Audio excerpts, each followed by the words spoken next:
Hi, everyone. Welcome to Six Figure Authors, the show that helps you take your writing career to the next level. I'm Andrea Pearson, and I'm here with my two co-hosts. I'm Joe Lalo. And I'm Lindsay Baroker. And this week, we're going to discuss about burnout. Those of you who are in the Facebook group, you already know that we're going to record this because we asked for a Q&A, which we decided we're going to put off for a different episode just because we have enough material to fill a whole episode. But we're going to be talking about whether you're in burnout or whether it's writer's block, basically how we can tell the difference with ourselves. And we'll also discuss times we've been burned out and how we've gotten over it, plus times where we've been stuck in our books and what we've done to fix that. And then, like I said, we'll be putting the questions off until next time or a later time, months down the road. I don't know. I don't know when that's going to happen. But first, we're going to go ahead and share news. And Joe, I think you're up first, right? Yep. Not a whole lot to say. I've been chipping away at Greaterlands 4, and I've been preparing to release the Book of Deacon Anthology Volume 2. I'm probably going to drop the cost of the first collection to 99 cents and update the back matter to make sure people who buy it know that there's a second collection, and then give the first collection a good hard shove with some ads and some featured stuff if I can. That's the plan. Anyway, it's also possible that I'll just release the second collection like a ton of bricks and run away because I'm sort of there in my head right now, which is, considering the topic of the episode, makes a lot of sense.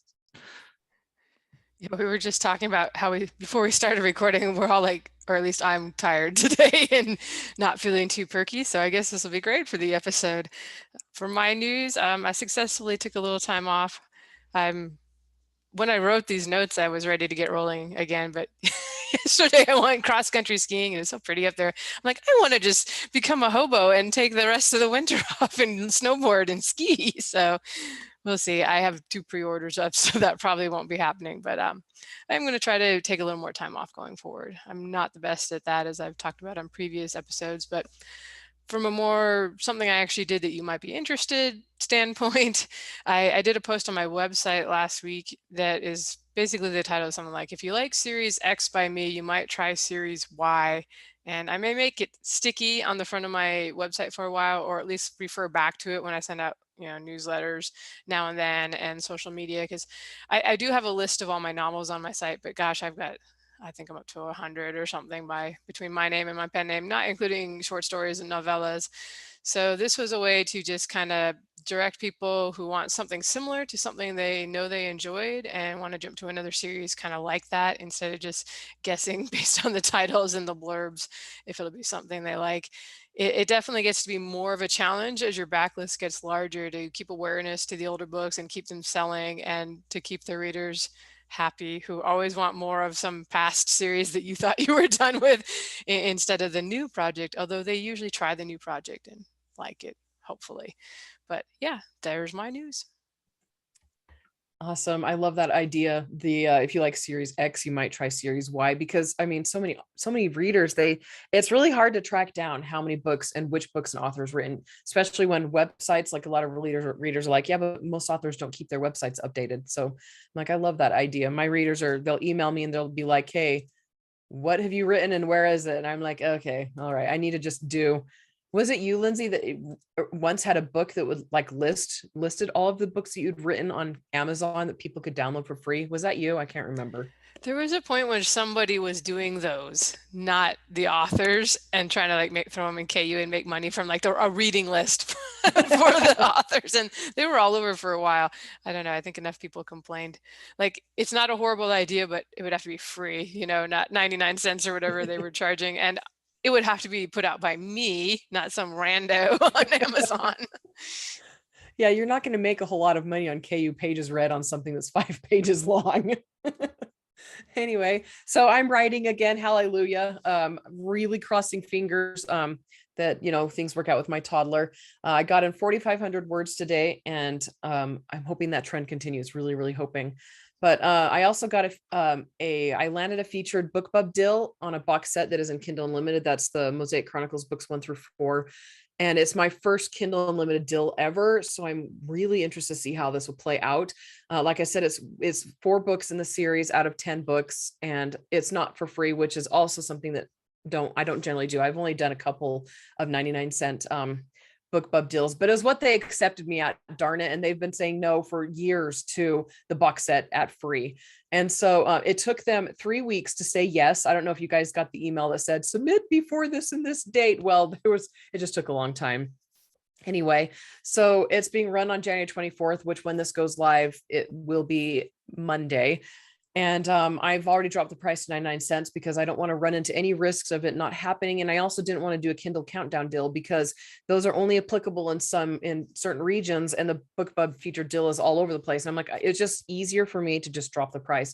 And I don't care that I'm missing out on the countdown Kindle deal, which, some people listening will be like, what? But I'm going to be keeping it 99 cents for about a month, and seeing, since it's the first 4 books in a in a series that has 10 books, and that leads into future series, then I should have a long tail, which is going to be kind of exciting. Anyway, so that's basically what's going on in my life right now, and I will update everybody on how that BookBub goes, I think, if I remember.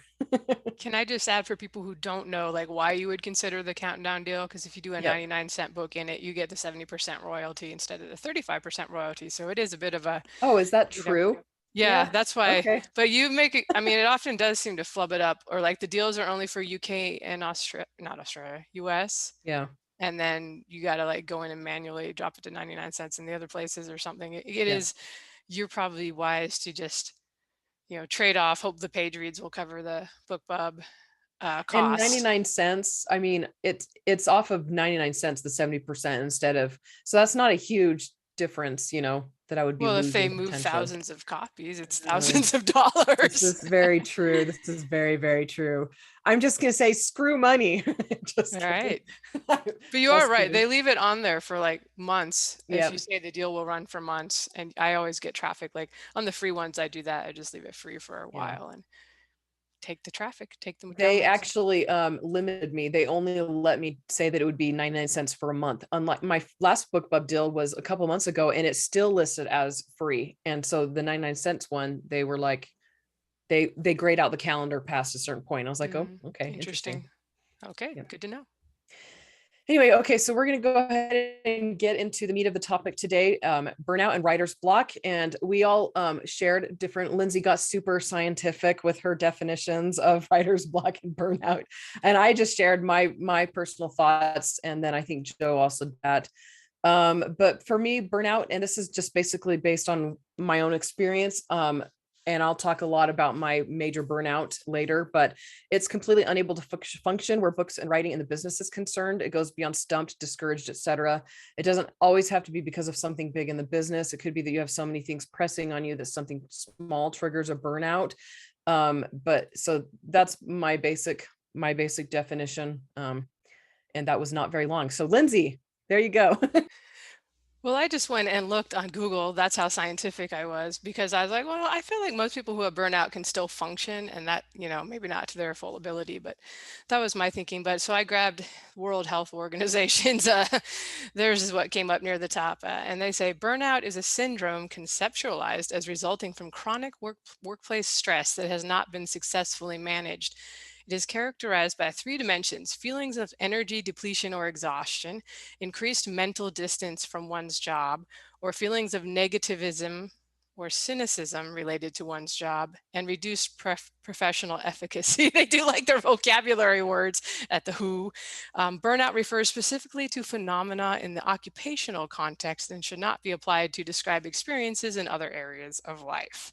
So I just thought I'd bring that in there as a neutral third party or whatever they are definition. All right. And the way I think of it is this. You have sort of a mental fuel tank that gets you going for a given day of work. If you're an author, chances are you have some degree of enthusiasm for writing, I would hope, or else you shouldn't have become an author. And that's what gets your butt in the seat every morning to start typing or do the other things that, allow you to be an author. Even the non-writing stuff that comes with being an author, you're motivated by the same fuel because you know that that's what lets you do the part you like. And burnout is when you run out of that fuel. The enthusiasm is gone and suddenly the same workload exists, but with nothing but obligation to motivate you. And the positivity and energy from the process is gone. And thus your productivity tanks and your stress skyrockets because there's nothing to counterbalance the emotional cost of doing the tasks. Like that is how I view burnout and define it. And then, okay, so writer's block. So my definition here was stumped, like you're stumped, you don't know what to write next, you don't have a resolution to that problem, or you've written yourself into a corner, you have a deadline, you can't proceed under pressure, but you're not to the burnout point. So, and sometimes it'll be, you'll write something else, or you'll skip ahead in the story, or, you do something that's easier, like watch a movie or play a game on your phone, stuff like that. So basically, kind of avoiding the work, maybe. I don't know. That's how I look at it. Sadly, the World Health Organization doesn't care about writers and had no definition for this. So going from Wikipedia, writer's block is a condition primarily associated with writing, no kidding, in which an author is able to produce new work or experiences a creative slowdown. The creative stall is not a result of commitment problems or the lack of writing skills. All right. And since I guess I'm the analogy guy for this one, more analogies. Your brain is a sponge, and every morning you squeeze it and your creative juices drip out, which is a gross thing to say.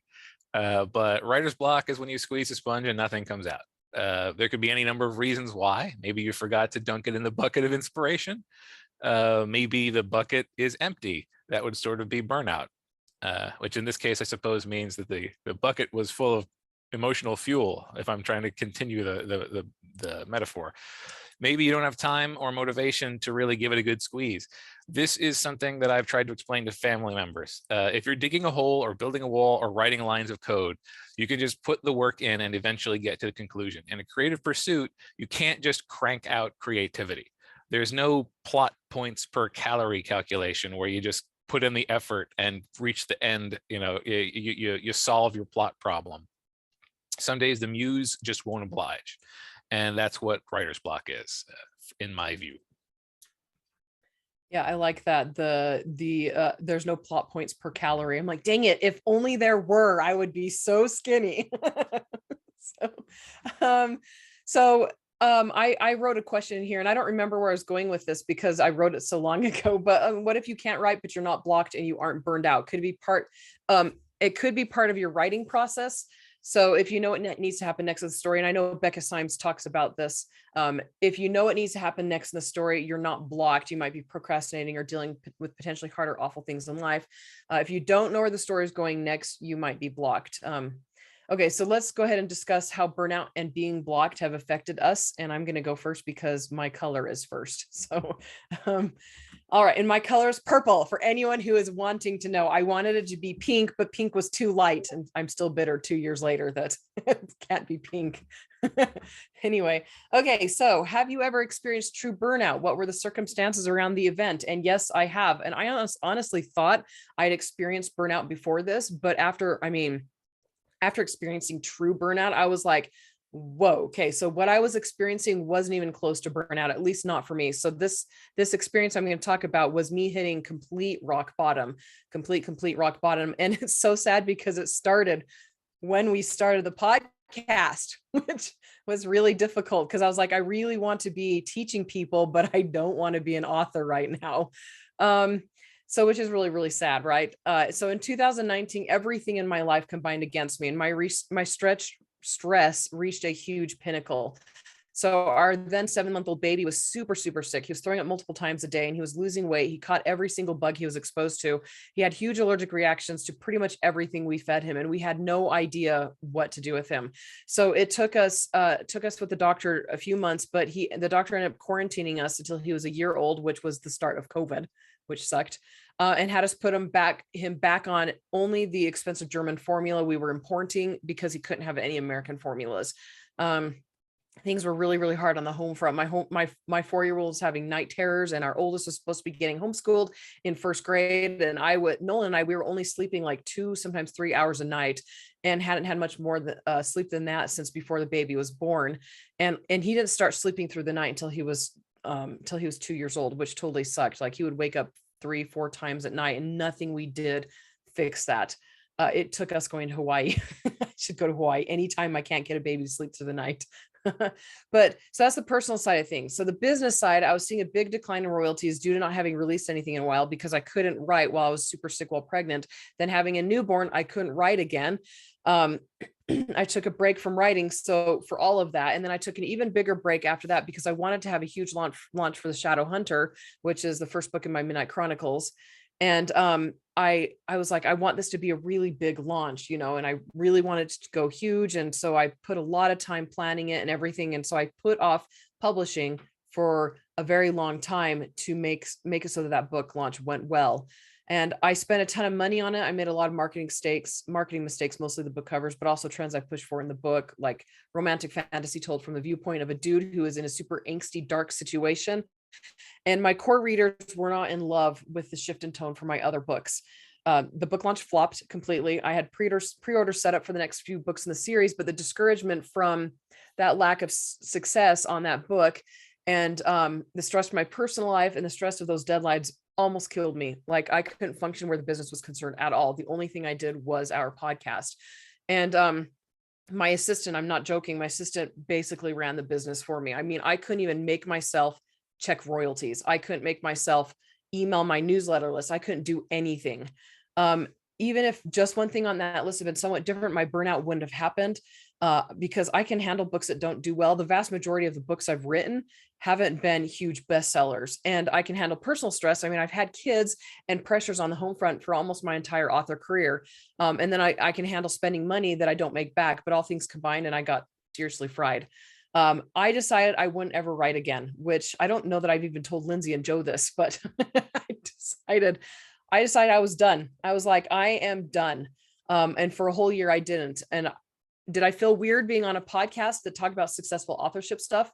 Of course I did. Like really, really weird. I felt really bad, but I also recognized that I had a lot of experience in the publishing world, and I love marketing. Even as somebody who wasn't doing it for myself, I wanted to still help other authors, and I wanted to guide others authors to not make the same mistakes I had. But was I willing to write? Not one bit. A large part of it was I had to figure out the family stress and the sleep situation before I could even have the desire to do it again. But I was completely unable to function where the business was concerned. And like I said, my assistant ran pretty much everything. And I'll continue this. We're going to like leave on that hang note, on that little cliffhanger, and hand things off to Miss Lindsay. Ready, set, go. You muted yourself before you were even done talking.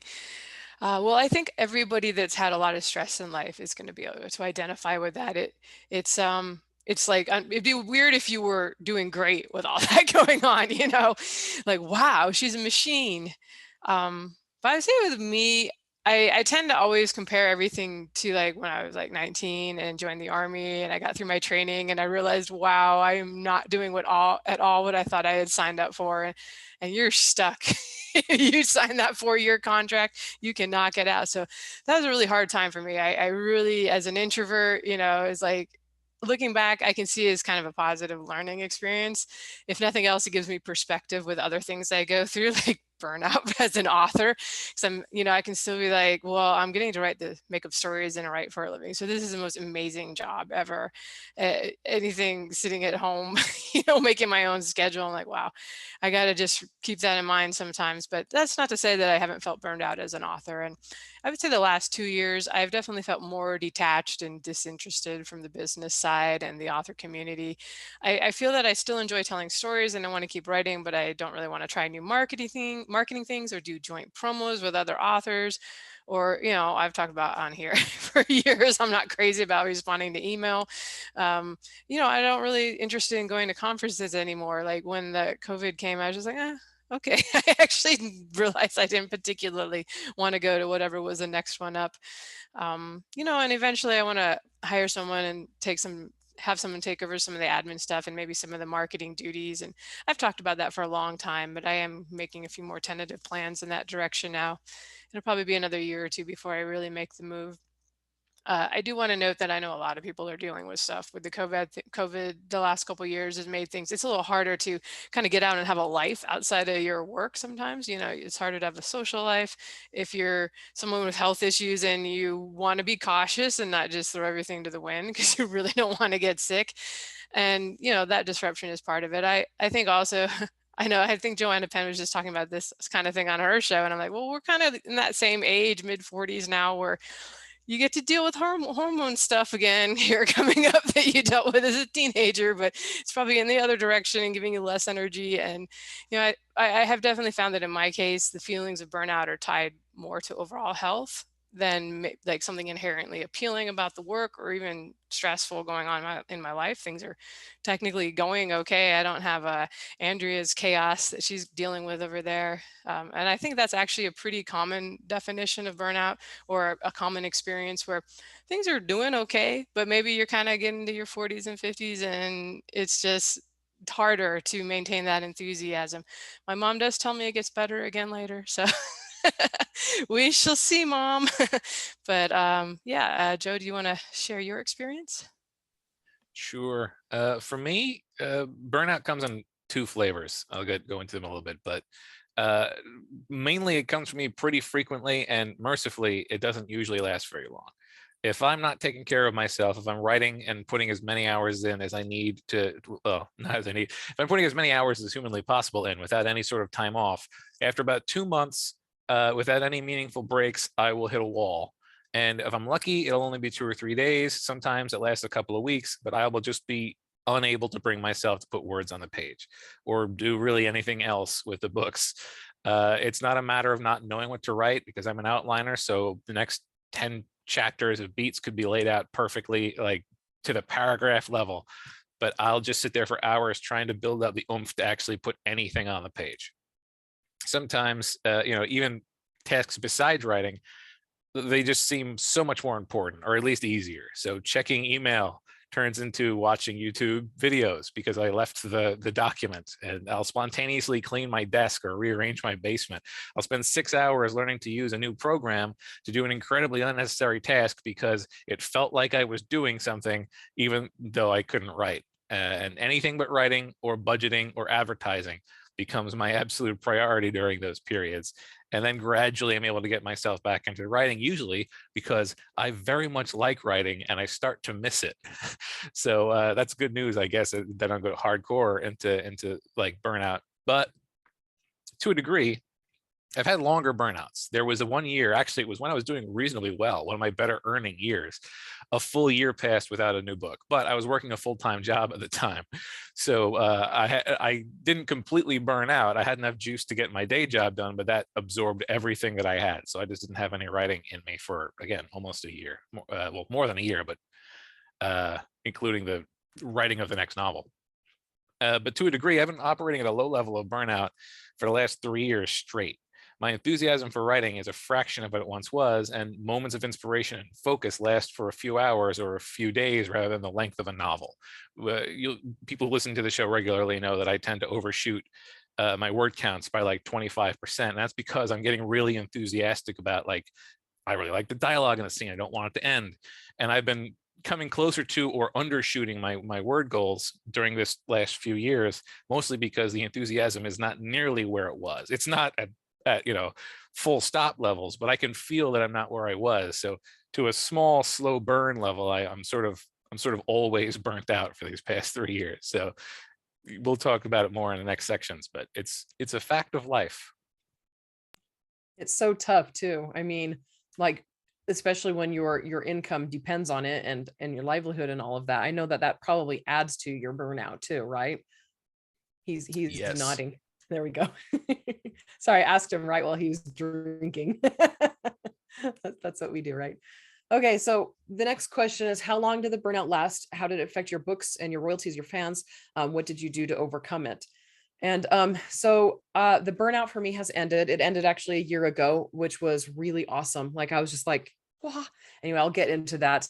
But it's still affecting my books and my royalties and my fans, because if you don't write anything, then you don't release anything, and then you don't make money. Like, sales gradually taper off. My fantasy readers have no idea I'm cheating on them by writing romance because I haven't told them. Because last time I told them I was writing a different genre, they found out which genre it was, and my also bots got destroyed. And then those romance books became fantasy to Amazon. All my also bots were like urban fantasy. So I'm not doing that again. I don't know when I'll go back to fantasy. I really, really want to write it. I love fantasy so much. I'm very passionate about it, but I can't do both romance and fantasy. And I need my personal life to be much less complicated first. And fantasy is harder to write and it takes more time. Romance is bringing me a ton of joy. I've really, really been enjoying writing and reading it. And I don't plan to switch back until our last baby is at least 2 or 3. And that's several years down the road. Anyway, and I don't know that I ever will fully switch back to fantasy, but we'll see. I don't know. We'll see. Okay. So how did I overcome it? And this part was kind of hard for me because I'm very, very quiet about my belief systems because I don't think they're anybody's business. So those who aren't religious, plug your ears. When I first decided I was done writing, I told the Lord I was done. I'm like DONE done. I wasn't ever going to write again. And that if he wanted me to, he would have to do everything to make it work. So give me the desire, the fans, the success, the time, all of it. And I'm not going to say that angels came from the heaven and granted me a spinny time thing like Hermione had in book 3 of Harry Potter, but the desire hit hard last January. It was so hard. It was like, I woke up and I was like, holy crap, if I do not write, I am going to die. And again, I'm going to be religious here, but I knew that the Lord wanted me to start up again. And I absolutely knew that. And he knows, he knows what makes me happy. And even if you don't believe in God or whatever, he knows what makes me happy. And it was as if he was telling me I'd put everything else first long enough. And it was time I did something that brought me joy again. And obviously being a mom brings me a lot of joy. But there's something, it's a different itch that gets satisfied when I'm spending time with my kids versus writing. Okay. So things that helped me get to that point. Even though I thought it was because I sworn off writing, focusing on just the family side of things really helped get all of that more under control. My toddler, we got to the point where his health wasn't such a big deal. I knocked a lot of small things off of my plate. So my toddler, he's still difficult, but he's a lot more predictable. I'm sleeping through the night again. Guys, getting sleep is a huge deal. It means, and especially for me, when I've got Epstein-Barr really bad, it means if I'm sleeping, I'm not having flare-ups, and those flare-ups would take 3 to 4 days out of every single month for a very long time. It also means I'm not as cranky or discouraged and depressed. And so when the desire to write hit me, I was ready for it. Despite that burning desire to write, I still approached it very cautiously because it's really scary to think about losing that desire so thoroughly again. I didn't give, and especially for me, I'm super structured and I'm really go get them and I'm really hardworking. I just really want to hit the ground running, but I didn't give myself any ultimatums, no deadlines, no expectations. I didn't want to push myself over the edge again. I felt like that it was a very strong desire, but it was still small. And so I did little things that brought me joy back then. So I created a binder full of different things, different materials that I would need for writing a romance, like lists of weaknesses and strengths, different romance tropes and their descriptions, different possible jobs that my characters could have. And I also allowed myself to just have fun with things. I've only written 3 novels in the last year, including my reader magnet, but those books are actually moving, like I've said, not hugely, begin without any push on my part other than the promotion I ran in November. And I've got over 75 fantasy titles, and my romances are always in the top of my books that are, doing well. And so I'm cautiously optimistic. I'm hoping that this means that things are just, going to continue forward. Of course, we want, like I've said, we want another kid. So I have to be prepared for the emotional stress that will come from that, and then be a little bit more patient and give myself a little bit more grace next time so that I don't burn out so thoroughly. All right, Joe, off to you. All right. Again, the acute burnout that I always talk about earlier usually only lasts for a few days, 2 weeks on the outside. And I have to start grinding my way through it if it lasts much longer than that, because I'll start missing deadlines. But the chronic burnout, still going, I'd say. It's hard to say definitively what it's done to my book royalties and fans, because I can't be sure what caused what. The worst of the burnout coincided with the leveling out and then decline of sales and fan engagement. So it's not clear if I got burnt out because I wasn't seeing the success I was accustomed to compared to the effort I was putting in, or it could be that sales and engagement started to suffer after I started to get burnt out. Like it's kind of hard to figure out. They happen simultaneous.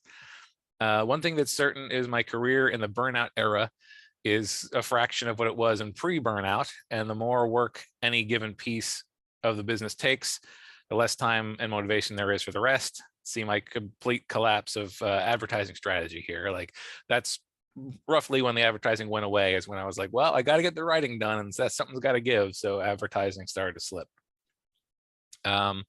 One thing it would seem that hasn't suffered is the quality of the books. I shouldn't say my point of my feelings on my writing have gotten worse, but I've always had the opinion that my writing, like I had a low opinion of my writing until it's like a year since I wrote. Like if I read something I wrote more than a year ago, I'm like, wow, this person knows how to write.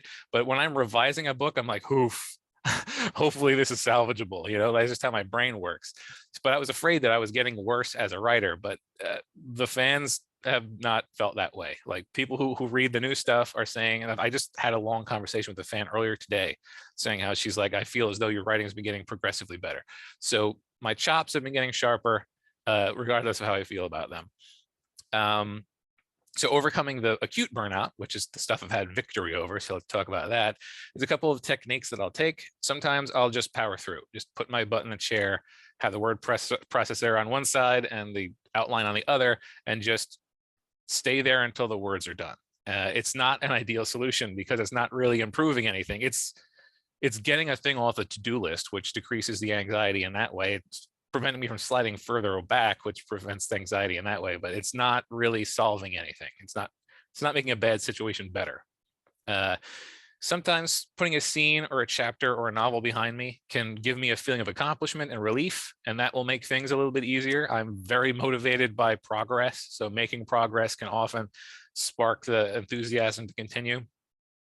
Other times I'll just admit defeat on the writing side and spend a few days crossing other things off my checklist. So I can't do any writing. Let's see what else I can do. And you know, again, start crossing those things off. I get little boosts of success whenever I cross one off, and it makes me feel better. And that eventually gives me enough oomph to get back to writing.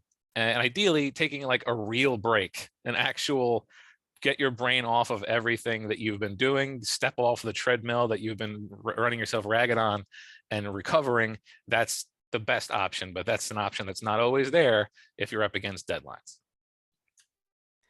That's good that you're getting some really good feedback from your fans about your recent books, because I can definitely see how it would be discouraging. I'd probably feel the same exact way if sales are down and it's like nothing's really working to kick them back into gear again. And I know that's one of our questions, so we will try to do another episode and get people's questions in there, because I'm sure a lot of people are feeling that way in the community. Like this last couple of years has been hard for everyone, and then on top of that, if you're not having the sales and success that you've either had in the past, or you just feel like you should have because you see all these other people being successful, so that it's really hard to be positive and is super excited about continuing on when that's happening. I would say I can't really speak to coming out on the other side because I don't know if that's going to happen or when, but I've still been writing and publishing quite a bit, so nothing has really dropped off, like financially speaking. That's why I was kind of wanted to throw in the definition there that I think a lot of people who experience burnout are still functioning at pretty much close to, maybe not their optimal capacity, but they're kind of getting it done still. And things haven't necessarily dropped off, but there's that knowledge that, oh, well, if you just decided to quit and like go off and become a snowboarding instructor instead of writing, there goes your income that you've been relying on. So I feel like my sense of burnout is geared less toward the writing part and more toward the author business stuff. I still enjoy holding up and writing stories. Those are my favorite days, when I can just disappear with my laptop and write 10,000 words, and I feel really accomplished. And I in a way that like answering a bunch of emails doesn't give me that feeling of accomplishment, because people immediately reply and you're like, dang it, I was trying to clean out that inbox. Why are you replying right away? Give me a day. But it's more, for me, it's more about kind of enduring the other things that go around being an author, a self-published author, especially, But, getting an edit is something all authors can understand. And you probably gritted your teeth at some of your comments that your editor is giving you, or some of the things they've picked on. But putting together the product, marketing, email, that's the part that's kind of felt like more of a grind lately. And I don't know if I'll decide in a few years that I'm ready to get more involved again, like with the author world and marketing beyond my kind of tried and true newsletter and advertising, or if this is just kind of me being ready to move on to another phase in life where I work less at the business side and maybe branch out into more hobbies and do more fun stuff. I've taken a couple of week vacations this last 6 months, and I wouldn't say that I kind of still feel the same way when I come back. So like that's not the secret answer. So I will say that as I mentioned before, my natural inclination is to be really quite introverted and hermity. That's a word, right? So I think it may have been, part of it may have been that I was more willing to override those tendencies when things were all new and exciting and interesting. And I was trying to still build up a fan base, and I had more ambitions and drive because I wasn't yet where I hoped I wanted to be. Now that things are pretty comfortable, I'm less inclined to override anything and take on anything that I don't want to do. I think it's what John Goodman in The Gambler calls the FU position. And that's not the exact term for it, but you guys probably know what I'm talking about. And I fully acknowledge that it's tougher when you're feeling burned out and haven't yet reached that spot where you can get away with coasting. You haven't like fully built up your fan base, and you're not having the success that you want to have yet. So I don't know. The answer there is probably to switch to a different genre or pen name, something that sounds more exciting to you. Or if it's possible, maybe you want to go back to another less stressful or demanding job and let writing return to being a hobby for a while. We've had someone at the writers conference, I think, mentioned going back from full-time author to like real estate agent or really something in that industry. And she seemed really happy with that decision. So if the writing is the problem and all the stress of the author business, if you can have income coming in from somewhere else and it can be a hobby, maybe it'll become fun again for you. So I've got something jabbing my eye, and it's been going on for like 2 hours. So if I'm like grabbing my eye, that's why. Okay, so our next topic we wanted to discuss is, have you ever been stuck on plot? Which I was like, snort, we all have. What are ways you move beyond it, and what do you do to prevent it? Is getting stuck part of your process? So, and this is something I've said before, but getting stuck on plot only ever happens to me when my brain doesn't want to do any work. It's like, and sometimes I don't even realize I'm stuck until later, and I recognize it's because there's an aspect of the book that isn't working. It's not until I face that completely talking my way through it that I realize what's going on. The talking part helps me work through it. And sometimes I don't need to talk. I go for a walk and things start falling into place. Going for a walk is sometimes as simple as pacing in my bedroom, but yeah, my brain's like, oh, I've reached a point in this book that's kind of going to be hard. It's going to be hard, guys. And my brain's like, I don't wanna. And so I stop writing. Getting stuck has become a part of the process I enjoy, because once I recognized what's going on, I relish the work required to figure out the plot hole and work around it. I love writing myself into a corner because it forces some awesome creativity to come out. And one of the things that my readers always tell me, my fantasy readers anyway, they tell me, is that the twists and turns in my books are so unusual and so not what they expect based on what else they read, which might be turning off readers, right? But it's because those came about because I wrote myself into a corner and had to work to get over it. And because previous books were already published, I couldn't fix things, anyway. So I haven't been stuck on romances as like I was with fantasy. Again, it's easier. But also because each book has a different set of couples with a new set of issues, and I don't write myself into corners in previous books. But whenever I feel like my brain doesn't want to approach something, I'll call my mom and talk it out with her. She's my go-to person for romances because she reads at least one of them a day. But yeah, so getting stuck, let's see, what ways you move beyond it. Yeah, talking it out. Pacing, going for walks, giving myself permission to do something else, not letting my brain shirk, but giving myself permission to do something else while I work my way through the problem. Because I outline so heavily, getting stuck on plot usually happens in miniature early in the process, and it very seldom does when I'm doing the actual writing, although it still happens when I'm doing the actual writing. I'll go into that in a bit.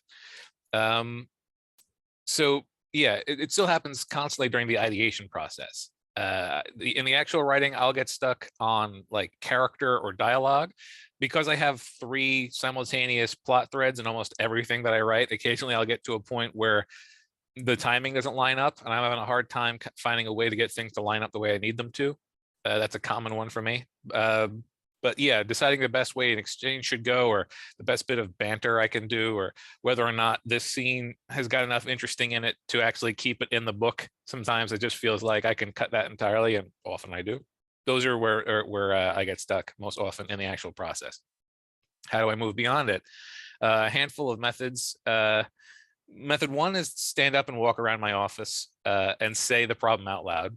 This is especially useful to me if it's a dialogue problem. By trying to answer out loud the question that the other character asked, I tend to come up with some really good dialogue. Like, it works out really well for me. Plan B is to pick up a physical pen and a physical pad and to start to write down the problem and brainstorm the solution in longhand. This is something about the combination of how slow and sloppy I am at writing. I'm left-handed. No one taught me how to write correctly, so I'm bad at writing. And the completely different process of writing versus typing, it gets me back on the keyboard with the solution pretty quickly because I get frustrated that I'm taking so long to get the writing done. It's amazing how frustration motivates me to get back on the keyboard when I get stuck in that way. My last resort is to talk, instead of just to myself, I will talk to my brother or one of my friends about this. This is a last resort because I don't want to waste their time. I would do it first if they had nothing else that they had to do. Not asking them how they would solve it, just articulating to them why it's a problem and what things I'm considering as a solution. Very often, an answer will seem much better once it's been put into terms that someone else can understand, because your readers, you'll remember, aren't privy to everything else that's going on in your head. So by making a problem clear to someone who does not understand the full context, it renders it to the reader level, and that's sort of half of the solution that you're trying to go for anyway. So I find that it's marvelously effective. Occasionally it will run into, it will cause arguments when I'll decide I know what solution I'm going to use and they liked the other one, but that's another matter. What do I do to prevent these things? I will, I'll write from the outside in. I come up with a start and an end, and if I'm doing a series, the start's taken care of because it's the previous book. And then I will just keep doing midpoints between those until I have a full story. That way I never have the issue of where to go, and I never have the issue of where I came from. I just have to choose how I get there with each new midpoint. And it's just a lot faster and a lot easier for me to not get lost in that way. Getting stuck is absolutely a part of my process, at least to a small amount. If I'm not running into any difficult puzzles, then it usually means there's nothing particularly challenging in the story, and I've just written something that's extremely linear. So getting stuck, at least when I'm coming up with a plot, is usually an indication that I'm doing some things right. It's interesting. I often find, like, talking to other people, like my beta readers, I'll often start writing out, like, what's the problem? And they're not even necessarily responding because they're like Twitter DMs, and it's like 3 hours before somebody looks at them again. But just the process of kind of trying to write it out and explain it in a way that you would explain to a non-writer, can be helpful, and help you figure it out. At least that's what I find. So for me, I do outline too, so I'm less likely to get stuck than I used to be. There's less of me throwing whole scenes away and having to rewrite the last third of the book. But yes, of course, writer's block or getting the characters stuck can happen. My outlines are often like, Chapter 13, characters are thrown into a dungeon, period. They get out, period. Chapter 14. So sometimes I write what happens, but not how the problem is solved. Often I do that in the outline. So I may still have to work that out, like the night before it's time to work on that scene. The trick I learned is actually from MacGyver, or I had the realization while I was watching MacGyver many moons ago, is that if your hero is trapped in a dungeon or a walk-in freezer with a broken lock and the temperature is dropping fast, you have to go back and write in the things he or she needs to escape, and things that would logically be found in a freezer, of course. But for me, that's a big part of getting unstuck, is realizing that you're probably going to have to go back and rework something along the way to properly set things up, either so that your characters don't get into that position or that there's a way out. And it is a problem solving thing. So you have to kind of put yourself in your problem solving space, which I also find walking is a good time to do that. Shower, bathtub, for whatever reason, those are, I feel like I've talked to many writers who are like, the shower is magnificent for, you've shampooed your hair 3 times, there's no hot water left, but dang it, you figured out what happens next in the plot. And I will say, in my case, it's not always plot problems. Sometimes when I'm kind of on a story, it's like I know where they need to go, but I'm just not that excited about it. And I always feel that if something's not exciting to me, it's going to be boring to the reader as well. So for me, sometimes it's that there's not like enough conflict between the characters, not the heroes and the villains, but actually the heroes, the group, the adventuring party for you fantasy and space opera people out there, or the hero and the heroine if you're doing romance. I need there to be kind of like, I like external conflict, but also something that's rubbing people the wrong way and keeping things interesting, and that they have to solve it by the time the story ends within the group or the couple. And that's why I often do romances where something's set up intrinsically. Like right now, I'm doing a fantasy romance with the princess has to marry somebody else to get the alliance that her kingdom needs to keep from being invaded by another kingdom. It's like, so she has to marry this guy. But here comes the handsome elven hero, way more appealing. So the whole, even though it's like obvious they're a good match for each other throughout the whole story, she has to do the thing that's right for her people. Or that's not going to happen as a reader. That's why you read romance. But there's that, they have to figure something out, and that always kind of keeps a little bit of conflict in the plot between the characters, not just from external things. And sometimes too, you get like characters just don't have that much chemistry, who are supposed to have it. So that can be a challenge too, like your banter's kind of falling flat. Maybe there's not enough differences between the characters. And sometimes I have to like remind myself to go back and give somebody a background that makes them a little more interesting. We'll give them a few quirks, kind of fodder for banter, differences of opinion. I think if you don't really have it fleshed out really well in the backstory about why these characters have some conflict with each other, it gets a little grinding on the reader. I don't know. I encounter that a lot with romance. Sorry, Andrea. I know that's your genre this year, but just picking up other books, when the characters start snapping at each other and you're just like, I don't understand really why you guys are arguing, and it's making me not like either of you. So you really have to make it understandable. And you don't even have to have them snap at each other. Like I said, if you inherently build in enough conflict, enough reasons why they can't get together, that can be enough. And you're rooting for them to figure out all the way, like, how are they going to get together? Sorry, that was a bit of a tangent, writer's block, but that is a really big thing for me. Like if I'm not excited about the characters and their interactions, it becomes quite the slog. So that's another thing where I kind of have to go back and like, okay, how can I make these characters more interesting to me and hopefully more interesting to the reader? That's when Lindsay adds in a love triangle because she loves them so much. I don't like love triangles. You're messing with me, Andrea. Certainly am. That's more urban fantasy, isn't it? I don't know. They don't do those that many romances. It seems like No. it's always pretty defined from the beginning. Yeah. Who the guy is. He gets 3 paragraphs of description when everybody else gets 1 sentence. Pretty much. That definitely is urban fantasy. I mean, yeah, I don't love triangles either. I don't do them well. I'm like, pick somebody and do it fast because this is annoying. That's how I was with dating too. If I had more than one option, I would eliminate fast. It's like, nope. Okay, so how do you personally know if you're burned out versus experiencing writer's block? And for me, like I said, I thought I'd had I'd burned out like little mini burnouts, but that one big burnout, for me, it was the despair I felt, the depression, the discouragement, the desire to never write again. And those pre-order deadlines filled me with so much dread.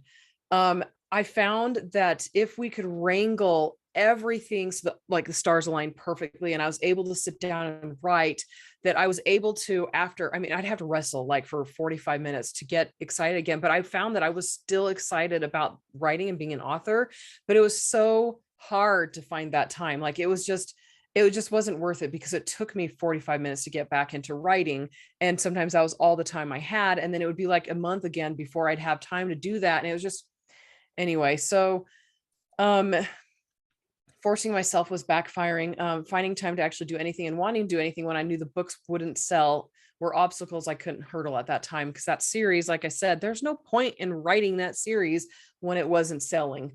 Anyway, so writer's block never plagues me for more than a few minutes and sometimes a day or two at most, when I'm actively in the writing process. And I know that's a personality thing. The more I've been listening to Becca Syme, her ears are gotta be burning so much. The more I listen to what she says, I know that that's a personality thing. And so this doesn't help people unless you're like me. But when you're actively in the writing process, it's easier for me to get out of that the block or whatever. But being burnout lasted for about a year and 4 months for me, which was very challenging, very difficult. Anyway, okay, Joe. For me, the difference between burnt out and writer's block comes the answer to a question. If the question is, how should I do this? If that's what you're asking yourself as you're sitting there not getting writing done, how should I do this? That's writer's block. If the question you're asking is, why should I do this? Or how can I do this? That's burnout. Like one of them, you're short on motivation, and the other one you're short on inspiration. And inspiration, great, fantastic. You can get that all sorts of other ways. Motivation, a little bit harder. So yeah, writer's block. It's just a lack of choice as opposed to not even wanting to make a choice. Right. And we've kind of defined this, but one is kind of being stuck on the story, and one is more of an all around stress and less interest in the work in general. But of course, your mental state and how you're feeling about your work is going to play into how well you problem solve and fix the story problem. I've definitely had cases where some days I'm just like, ugh, I don't even want to think about the story. I'm just tired. I don't want to do that.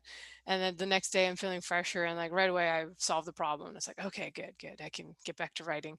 And I also think of one like writer's block as being a little more temporary. But if it's like a year and it's not getting better, like Andrea said, maybe it's burnout.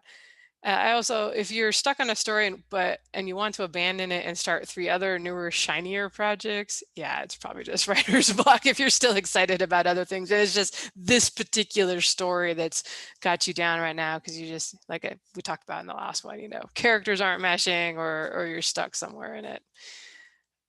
All right, go ahead, Andrea, or I love it. no, I love Joe's comment there about why should I do this, because that was definitely me. I was like, why am I beating myself up to write books? Like, why am I doing this? And how can I do it? And it, like, that was a question I had for a while until I was like, I'm not writing again.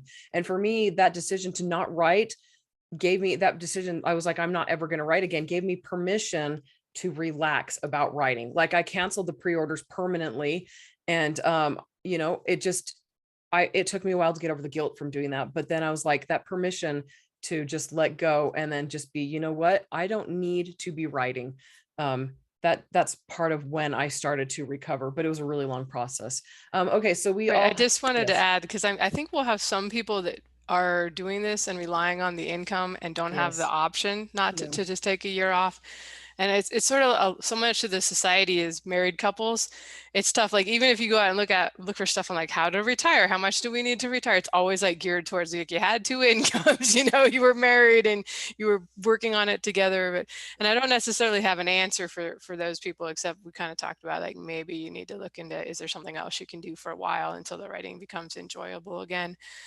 For those people that don't have like other sources of income or another, someone to lean on that can kind of help out during that time. That's also something. I'm not sure we're giving people a lot of answers on this show. We're just talking about our problems. You guys finding it therapeutic? It's like a therapy session. It's therapeutic for me. But Michael Brent Collings, we've had him on the show before. He took up delivering pizza, and that really helped him get over his burnout. And delivering pizza is really fun, guys. So it's great because if you're introverted or extroverted, it satisfies both end of the spectrum. Although actually, maybe you should do something that sucks. Because I mean, like I almost am kind of grateful for that experience in the Army, which had just enough like manual labor and really crappy stuff. Anybody who's been in a private knows the scrubbing floors and being on 24-hour CQ and just all the stuff that was a grind. And now I'm able to look back at that and be like, hey, it's really not that bad. Like I'm tired today and it's hard to get the words done, but it could be a lot worse. And I just try to think of people too that are like doing 12 hours of out in the field picking stuff, like there's some really stressful, not stressful, but such demanding on the body jobs. And I'm super grateful. I try to remind myself, and I think that's what we all have to do if we are fortunate enough to be doing what we like to do and get some enjoyment out of it. Like, just remember, there are probably harder things you could be doing, except for our 3 podcast listeners who are picking oranges in Florida right now while they listen. Thank you guys. All right. Okay. So we're going to wrap it up by just giving some final closing thoughts here. And Joe's going to go ahead and go first on that. All right. So 2 ways that you can deal with burnout are as follows. You can figure out how to get through it, or you can figure out how to live with it. Living with it is a sometimes necessary short-term solution, but it is unworkable as a long-term solution. If you get locked into burnout and nothing seems to move the needle, you need to take the time to figure out what the underlying cause is and work on it. I mean, and I'm talking full blown, not going away. There's no waves, like you're just burnt out. You can't, you need to get that taken care of. If there's some element of the job that inevitably burns you out, put in the work to figuring out how to minimize or eliminate that part of the job. That might be a time when congratulations, now you have a virtual assistant because you needed to take that off your plate. If there are emotional factors, try to work those out. If you're struggling with depression or anxiety, particularly if it's affecting your ability to not just work, but live day to day, seek help. Everything will be fine if I can just finish this next thing might be true. But if you say that for everything every day, you might be misidentifying the real source of your burnout. And until you can find it, you're never going to solve the problem. So living with burnout is something that you really need to try to avoid, even if you get good at it. There are better ways, and just keep that in mind. All right. Yep. And well, sometimes too, like I said earlier, it's often there's some health stuff underlying a lot of this that's making life harder than it should be. And this may actually be a first sign, like if you're feeling this way. And sometimes it's not always easy to find the answer. It's like, it's almost great if you get a diagnosis or something, like, oh good, that's that's my problem, and now I have a way to tackle it, much like the character stuck in the lock-in freezer. How did he get out of that episode? There was a light bulb that like melted some ice into the lock and the lock froze. Love me some old MacGyver, you guys, the original one. But I'll just say, wrapping up this episode, for me, my last thoughts is another thing I have to remind myself of this too, because I tend to forget it. It's especially hard too in this kind of weird time of where social connections can be harder to maintain and the ability to do stuff outside of work may be more limited. It's that we can't let our writing and publishing and like how our books are received, or like if we get an agent or a publisher, if we get fans, if we get approval from critics, if we sell a ton of books and make tons of money, we can't let like our contentment with our lives hinge on that. And it's really easy to let this become your whole world. It's just super easy to get obsessed, I would say, with this. And I've been there, where it matters. And then your mental health kind of depends on how well you do. So again, I don't necessarily have a answer on how not to do that, other than trying to have other things going on in your life. But yeah, I'm going to be all cheesy and pull more movie quotes. This one's from Cool Runnings. It always stuck in my head, a 30-year-old movie. But a gold medal is a wonderful thing, but if you're not enough without it, you'll never be enough with it. Try to think of that as I strive to hit bestseller lists, or like, hope for the eventual movie deal. Try it. You got to be enough, even if that doesn't happen. I like that thought. It's kind